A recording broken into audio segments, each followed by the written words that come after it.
When you hold me in your arms so tight, you let me know everything's alright. Olivier Bas, bonjour. Bonjour. Vous êtes vice-président d'Avas Paris, professeur à la Sorbonne. Enseignant à la Sorbonne. Enseignant à la Sorbonne. Et vous avez récemment publié un livre qui s'appelle « Like ton job », ou « Comment vivre avec bonheur la transformation digitale ». D'où vous est venue cette idée d'écrire ce livre? Alors, j'accompagne beaucoup d'entreprises, grandes et petites, dans leur transformation digitale depuis 4-5 ans, 6 ans maintenant. Et je rencontre donc beaucoup de collaborateurs, de salariés qui me disent les difficultés qui sont les leurs, les contraintes qui pèsent sur eux. Et voilà. Et donc, toutes ces rencontres, ça m'a donné à la fois l'idée et la matière de ce livre, parce qu'on est face à une révolution totalement paradoxale. Le consommateur qui est en nous se réjouit de cette transformation digitale qui fait que on n'est plus obligé de pousser un caddie pour aller faire ses courses. On peut avoir un taxi en 5 minutes, commander un hôtel en quelques clics, accéder au savoir facilement. Donc ça nous rend heureux. Et ce même consommateur, quand il est salarié, eh ben, il souffre parce que cette transformation, elle l'oblige à changer beaucoup de ses repères professionnels. Il n'est pas prêt à changer? C'est pas qu'il n'est pas prêt à changer, c'est que finalement, dans cette transformation digitale, c'est pas l'usage de la technologie qui est compliqué, puisque aujourd'hui les technologies elles sont très intuitives, très très faciles à utiliser, avec un bon mode d'emploi et une formation simple. Tout le monde sait utiliser un réseau social, une application, un logiciel. En revanche, ça oblige à changer son mindset, sa manière de travailler et de fonctionner. Et ça, c'est compliqué parce que ça perturbe, ça dérange les repères, ça nous oblige à sortir de nos zones de confort et à rentrer ce qu'on appelle dans nos zones de risque. Et ça, c'est perturbant. Dans votre livre, vous parlez de décontraction digitale. Vous nous invitez à pratiquer la décontraction digitale. Mais qu'est-ce que vous entendez par là? Alors, c'est un petit jeu de mots avec ce qu'on appelle la déconnexion digitale. Vous savez que la France est le seul pays au monde, à ma connaissance, à avoir légiféré sur l'utilisation du digital. On a une loi en France maintenant qui oblige les entreprises soit à signer un accord, soit à mettre en place une sorte de charte du bon usage du digital. On aime bien légiférer en France. Voilà.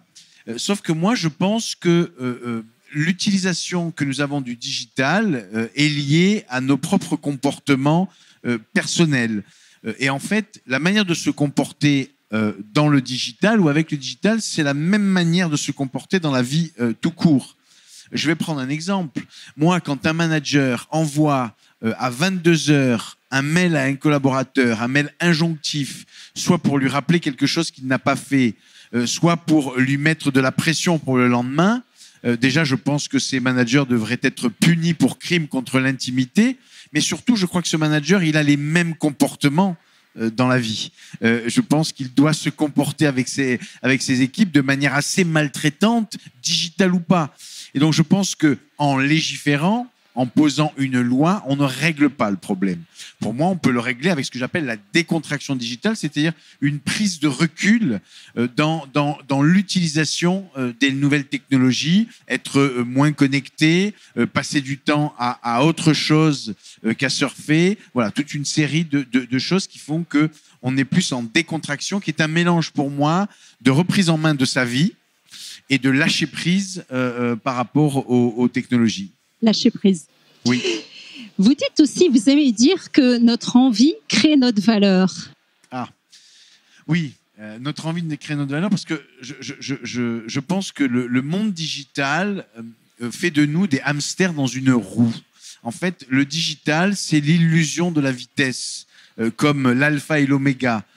Et donc, on ne s'en rend plus compte, mais dans les entreprises, on fait les choses de plus en plus par contrainte, par obligation, parce qu'on est dans une course effrénée contre la concurrence, pour arriver sur le marché avec des nouveautés. Et en faisant ça, on perd du plaisir. Et 2, on n'est plus en capacité d'identifier là où on crée de la valeur.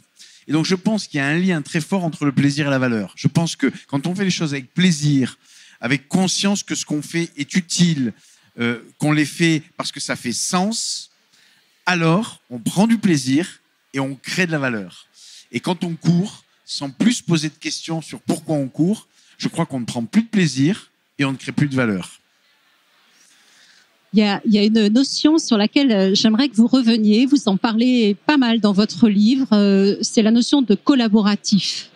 Alors, l'importance du collaboratif. Oui, l'importance du collaboratif. Alors, ça peut sembler être un effet de mode. Vous savez, c'est ce que j'appelle la culture du le coworking, le collaboratif, la coproduction. Maintenant, on fait plus des réunions, on fait du coworking. Alors, c'est tout pareil qu'avant, sauf qu'on a mis 3 poufs de couleurs et 2 chaises un peu sympas et on dit on fait du coworking. C'est pas un effet de mode. En fait, c'est fondamental. C'est fondamental aujourd'hui puisque dans le monde dans lequel nous vivons, nous sommes dans un monde complexe. Complexe du fait de la technologie, complexe du fait de la volatilité du consommateur qui change sans cesse d'avis.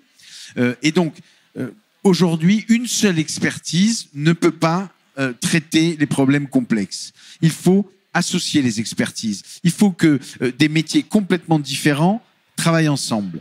Et ça, c'est la force du collaboratif. Et moi, je pense que la valeur ajoutée du management, justement, c'est pas de spécialiser les choses, c'est pas de faire en sorte d'augmenter les expertises individuelles, mais c'est plus de créer les conditions de cette intelligence collective qui passe par le collaboratif. C'est noté. Pour finir, j'en reviens à nos salariés. Salariés, quels conseils vous allez leur donner pour vivre avec bonheur cette transformation digitale? Alors, deux, 3 conseils assez simples. D'abord, le rapport au temps. Je le disais tout à l'heure, hein, le digital, c'est la course effrénée contre je ne sais pas quoi. Et on ne se rend pas compte que notre cerveau n'est fait que pour faire une seule chose à la fois. Or, cette course effrénée, cette recherche d'agilité nous fait passer d'une chose à l'autre. On est dans une espèce de zapping permanent. Je sais pas vous, mais moi, mes journées de travail, quand je me retourne, je me dis, mais je passe de réunion en rendez-vous, je regarde mes mails, je repars sur une chose. Et en fait, c'est un peu comme si j'allumais, et j'éteignais un ordinateur 100 fois par jour. C'est comme ça que fonctionne notre cerveau. Donc, il y a une perte d'énergie et de temps colossale. Donc, la première chose que je dis aux salariés, retrouver une bonne rythmique. La bonne rythmique, c'est pas un rythme effréné. Dans une journée de travail, de temps en temps, on a besoin de s'arrêter pour réfléchir. On a besoin de regrouper les tâches par nature. À un moment donné, je réfléchis. À un moment donné, je suis dans la relation. À un moment donné, je réponds à des mails. Et donc, il faut organiser son temps de travail en fonction de ses propres rythmes et éviter par ailleurs de pousser en fin de journée toutes les tâches de réflexion parce que c'est là où on est crevé, c'est là où on est le moins efficace. Donc ça, c'est la première chose, c'est le rapport au temps. L'autre chose, c'est le rapport à l'autre. Moi, je suis frappé de voir que le mail, qui est une super chose, puisque ça nous permet d'aller vite, d'envoyer des informations, on l'a complètement perverti. On se trompe entre un système qui sert à échanger des informations et une manière de communiquer.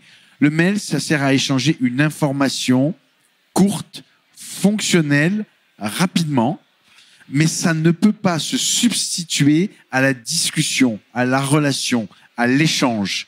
Parce qu'à un moment donné, quand on est sur un sujet complexe, on a besoin de se parler.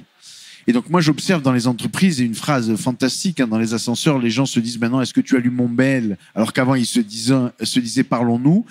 Et donc là aussi, moi, j'invite les salariés à utiliser le mail au juste nécessaire. Sortons de nos bureaux, traversons les couloirs, montons quelques étages, rencontrons nos congénères, discutons à nouveau, parce que c'est comme ça qu'on trouve des solutions à nos problèmes communs.